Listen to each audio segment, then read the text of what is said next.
Hey guys, Jordan here. Hoping everyone's having a good week so far. Looking forward to getting to know kind of more people in the class.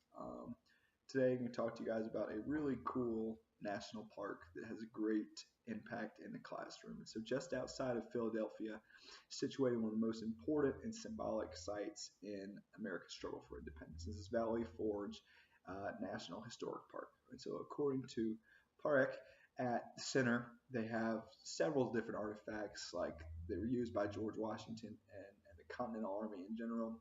They've got an exhibit called Determined to Preserve, and this is where you kind of learn the story behind the soldiers who built and lived in the village at Valley Forge. There's also a little film called Valley Forge, A Winter Encampment. It's an orientation film shown every half hour on the half hour. Which is kind of a great introduction to the park.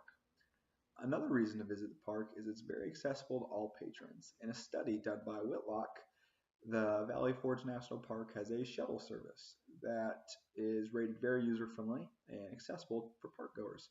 Now, the reason the park is so good for like the educational standpoint is that it's one of the most influential parts of the Revolutionary War.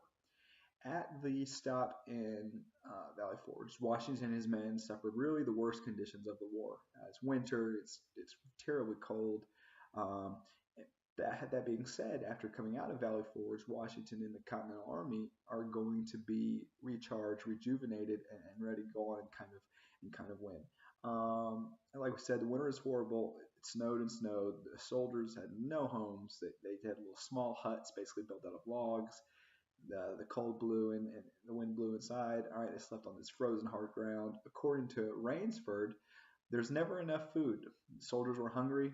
Sometimes they didn't eat for days. He talks about how other times they mixed flour and wheat together and cooked it over a fire, and this was called a fire cake. Obviously, it probably tasted terrible, but kind of was some sort of sustenance in their bellies. Um, that being said, as Washington and his men came out of Valley Forge rejuvenated and ready to fight, one of the main reasons for this was because of the great leadership of George Washington at Valley Forge and just in general. Though they had little food supplies for the troops, he did feed them inspiration through a rousing performance of the play called Cato. And Cato is about a man of the same name who fought during the Roman Civil War.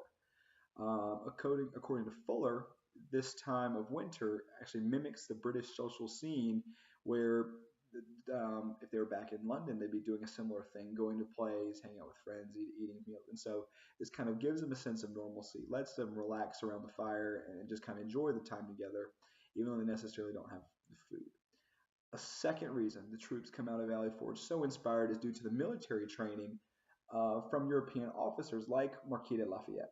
And this is going to be very helpful to the Minutemen who had never received formal training before this. And so they come out better soldiers, more confident in their own abilities as far as fighting.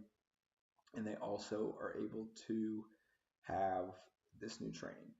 Leadership talks about that Jesus talks about George Washington is very similar to that of Jesus. Mark 5 talks about how when Jesus begins his teachings in general, right, he starts off with a group of fishermen. And now, not knowing these fishermen from anything, he goes down and into the boats with them and talks to them about fishing.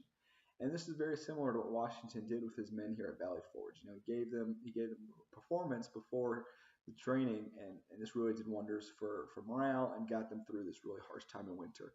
And so it just showed that they genuinely cared for them. And so all of this kind of thing can be wrapped into a small package at this awesome spot of Valley Forge National Park.